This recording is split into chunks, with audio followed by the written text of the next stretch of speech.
Thanks for watching this video overview of Google Educator Level 1 for Google Classroom. Now in Google Classroom you're going to be expected to do several things and we're going to quickly go through those. Now one of the things that you'll be expected to do is sort of explain why Google Classroom, uh, what's it useful for. And if you've already had a chance to play around with Google Classroom, you probably realize that it is a virtual classroom. It's a space where you can manage all the assignments and work that you're sharing with students as well as that they're turning in to you. So you can use Google Classroom for a lot of different ways. Some people have referred to it as a way to manage your Google Drive and share resources with students. And so, excuse me, and that's something that you can definitely do with Classroom. It's pretty easy to be able to access Classroom from the app launch icon. And so while a lot of people start with Gmail and they come up here to the waffle that you can see up over in the top right hand corner, others, if they're in an Outlook 365 environment or Microsoft 365 environment, will probably start with Drive.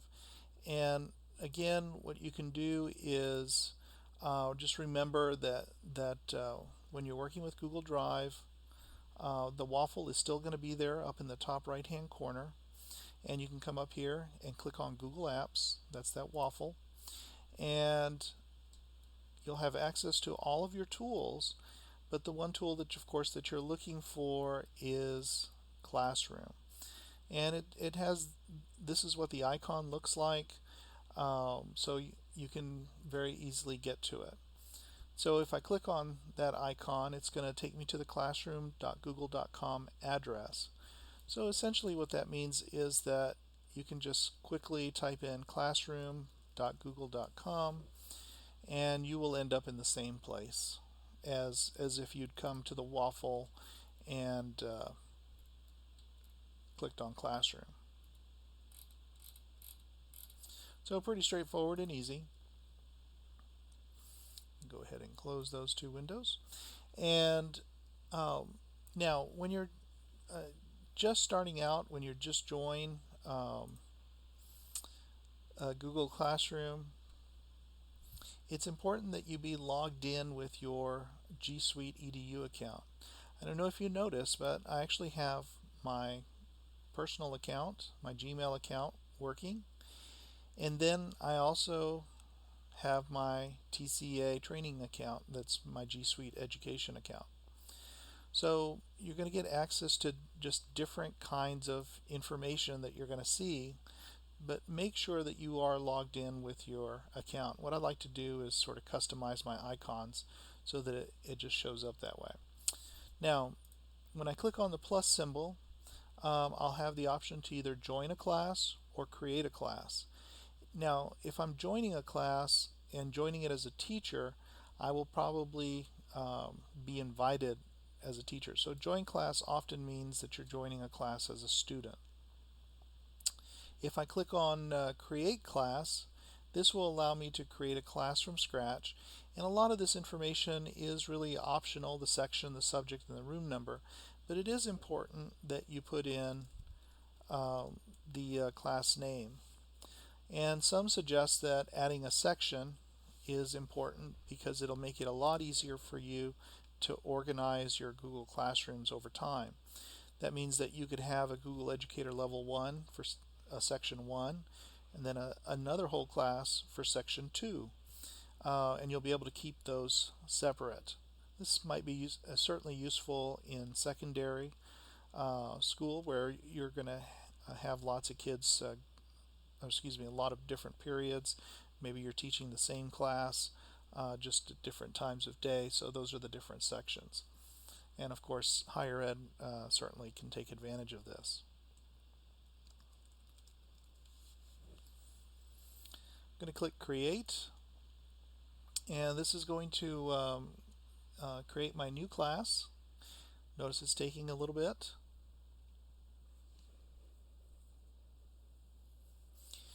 And when you first come up, this is what it's going to look like. You're going to see that you have the ability to invite students to your class.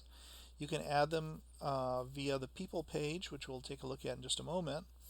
But you can also give them the class code. And I think using the class code is one of the easier ways to get students into your class.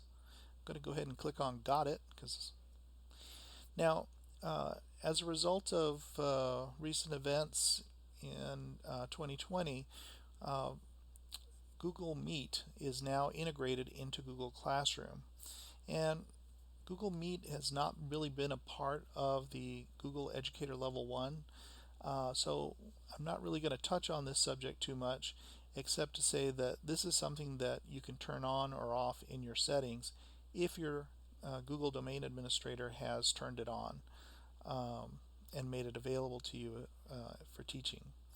So I'm just going to go ahead and close that out, and you'll notice that once we've gotten rid of that banner, up in the top left hand corner I have my class, I have the section name, I've got the 3 horizontal bars which pretty much give me access to all of my classes and resources that are available here.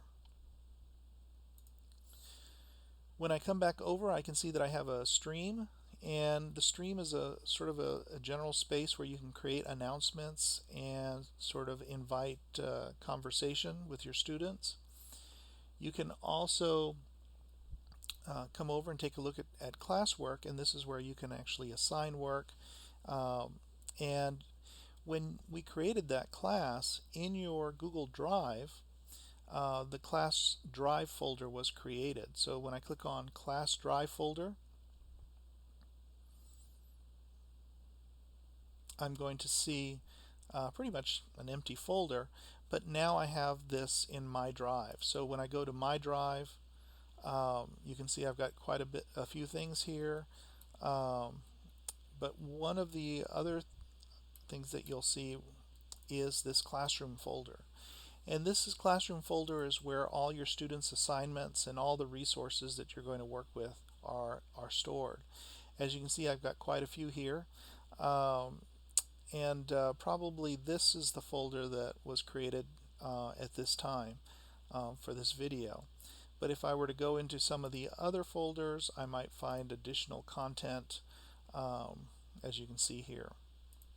Now, when I'm working with my classroom, and see how I'm able to jump back and forth between these tabs in my Chrome browser, I'm able to create assignments.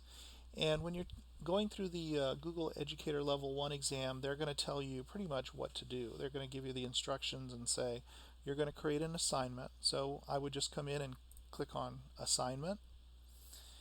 And again, since this is the first time in this class, it'll say you can add or create materials within your assignment, add or create docs, slides, sheets, drawings, and forms. So you can click OK. And I can type in a quick intro form, some instructions. Please share something about yourself. And then I'm going to click on Add. An add would either give me the option to add a video, a file, or go straight to my Google Drive and get something that maybe I've already created ahead of time. But if not, I can click on Create, and this gives me my standard tools from docs, slides, sheets, drawings, and forms. And I can actually go down and if I want to, I can create a Google form and add that in.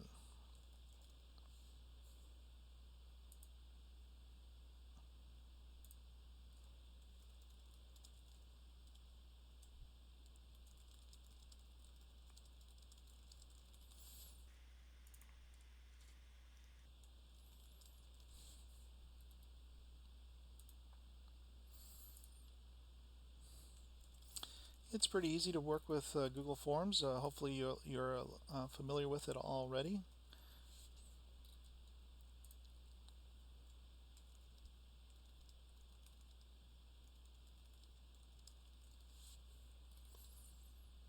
Okay, so I've now created this form, and it's pretty much ready to go.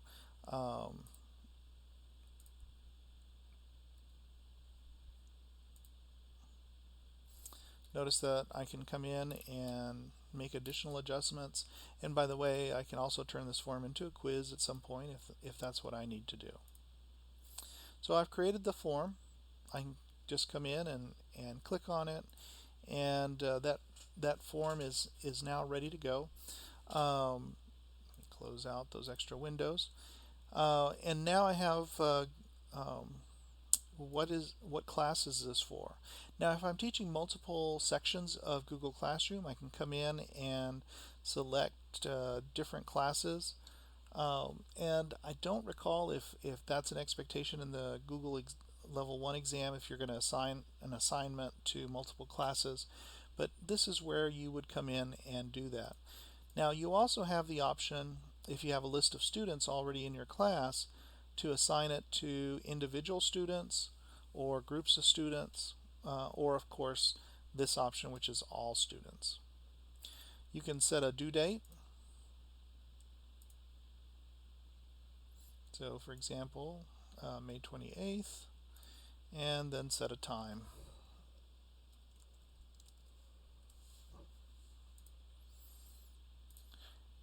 And you can also create a topic. Now, one of the neat things about topics, without going too deeply into all the things that you can do in Google Classroom, is that you can organize what you're working on. So I'm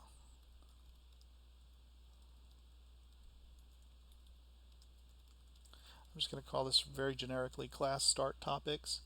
But you could organize all your assignments for a particular topic related to maybe a chapter in a book, or just something that you wanted to, or just any kind of organizing principle that you wanted to follow.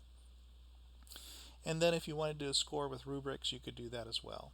I'm going to go ahead and click on Assign.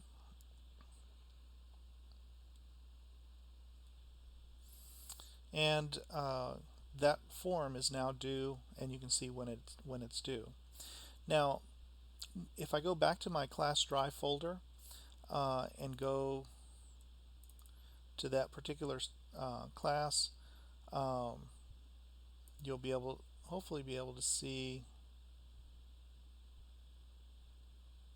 the form is actually stored there, and anything that you make for this particular class is going to be stored in this folder in Google Drive. That's really important because it makes finding assignments and resources and things like that critical.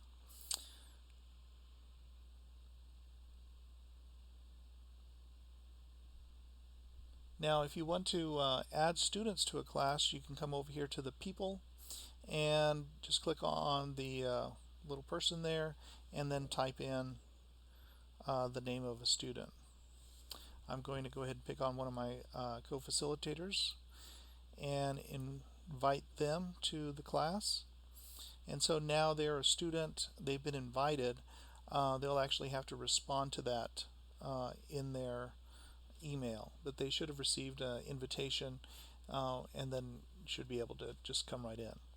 Now, one of the other sort of expectations is putting tasks on the task calendar. So what you can always do is click on your calendar, and over here on the far right hand side there is a task, or the tasks icon, and you can click on that and actually add a task for your students. So as you can see, I have several different tasks here. I'm just going to click on add a task.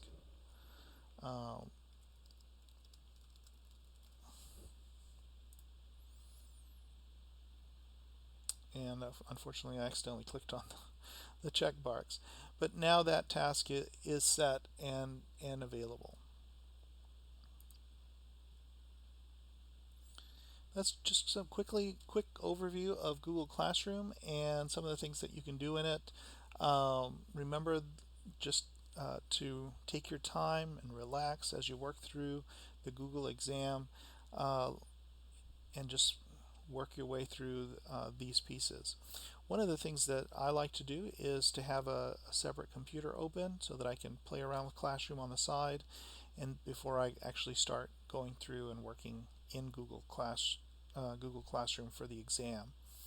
So Hope that's been helpful to you, and will be you can use that. Thanks for watching this short video.